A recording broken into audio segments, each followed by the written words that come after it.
হলুদ দিয়ে নিলাম এর মধ্যে।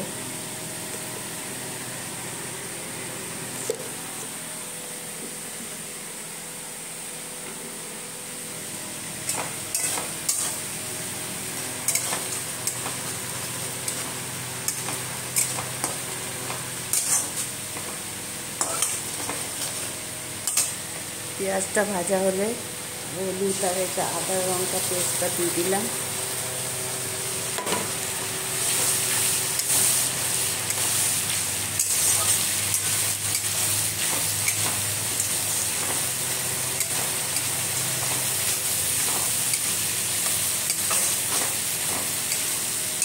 আদা রসুন লঙ্কা পেস্ট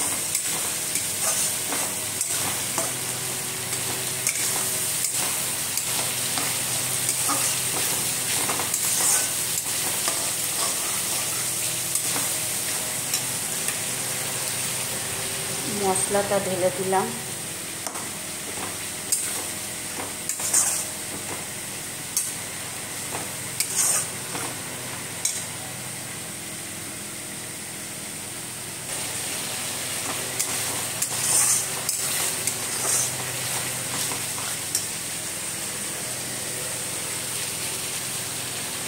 টমেটোর বাটা দিচ্ছি।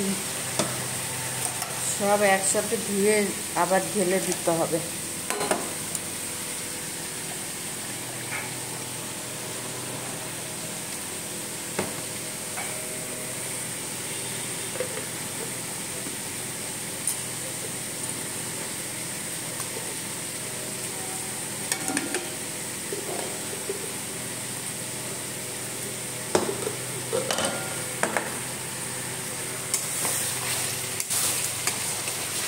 অনেক মশলা।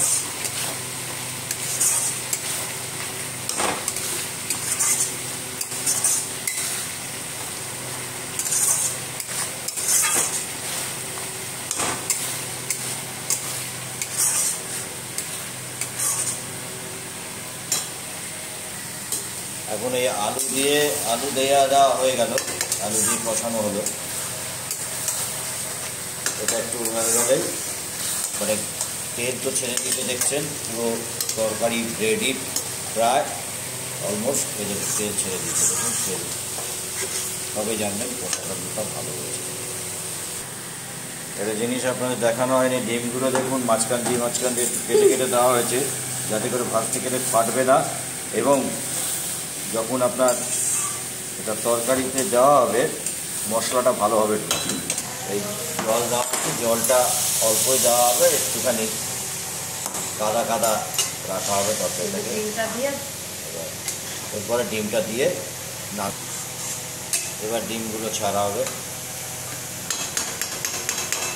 একটা ফুটছি, হ্যাঁ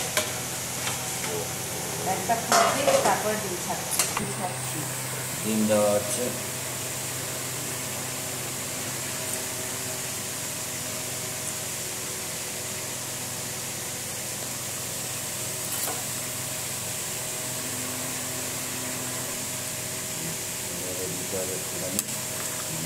ব্যাস, তারপরে গরম মশলা দিয়ে নামানো হবে রান্না। এই যে গরম মশলা দিয়ে দেওয়া হলো। এই যে কুসুমগুলো দেখছেন, 2-3টে ডিম ইয়ে হয়ে গেছে বলে ওর কুসুমগুলো দিয়ে রাখা হলো। ডিম ভেঙে গেছে, অত বলতে হবে ডিম ভেঙে গেছে। Thank you. আপনাদের ভালো লাগলে রান্নাটা শেয়ার করবেন, আমাদের ভালোবাসা দেবেন। অন্যান্য রান্না এইভাবে করে আপনাদের দেখানোর জন্য।